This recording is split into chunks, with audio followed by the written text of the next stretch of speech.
Eldrigu Namaskara. This is Roshni, YIC 8th batch of Sanatana Yoga Vijnana Kendra. Today, I wanted to share my experience of attending the session GHRENDA SAMHITA, which was given by Venkatesh sir.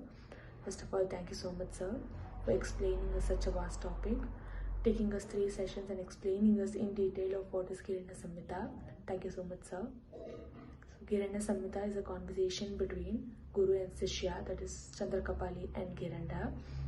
Why should we know about GHRENDA SAMHITA? It tells about the unconditional happiness and divine being to an individual person.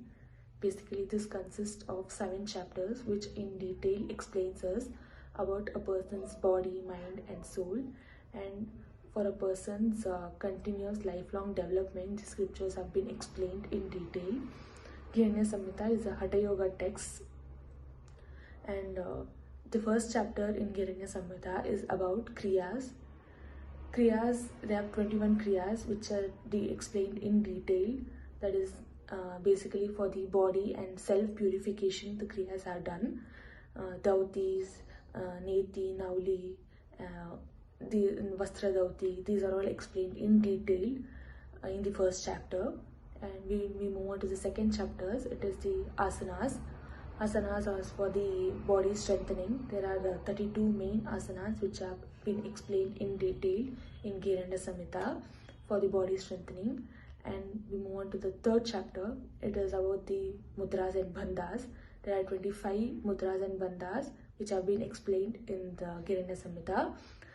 They have been explained about the 5 dharanas, that is the air element, earth element, fire element, water element and the ether element, which they have explained in detail and given to us. And we move on to the 4th chapters, that is the Pratyahara. Pratyahara is nothing but a bridge where we destroy our desires and move on to the next stage to our life. It gives the calmness to our mind, and where we destroy all our desires or our likes and move on to the next chapter to our life. This has been explained in Pratyahara. And the 4th chapter is about the Pratyaharas, and the 5th chapter is about the Pranayama. I just knew what is Pranayama. Pranayama in general, where we all knew was, just doing meditation. It is not just about the meditations or just a breathing out thing which we do, the exercises which we do. It is not just that thing. We have many more than that. It is detailedly explained in this. Thank you so much, sir, for explaining us in detail. So in pranayama, it has been detailedly explained about where you have to do, in which season we have to start, which place we have to start, and the diets which we should follow before starting the pranayama, the foods we should take, the foods we should not consume, and the time when we should start doing, the seasons. It is detailedly explained about everything. These are all the main factors before doing the pranayama, and they've also explained the ratios where we have to do the pranayamas in details.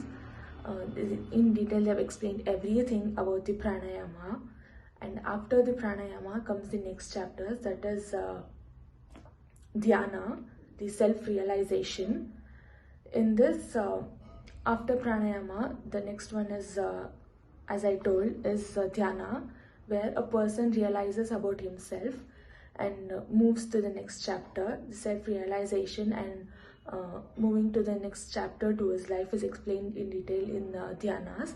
And the last chapter is samadhi. Samadhi is nothing but focus, and regularization is the last chapter. So in detail, I got to know everything about what is GHRENDA SAMHITA and what it is explained.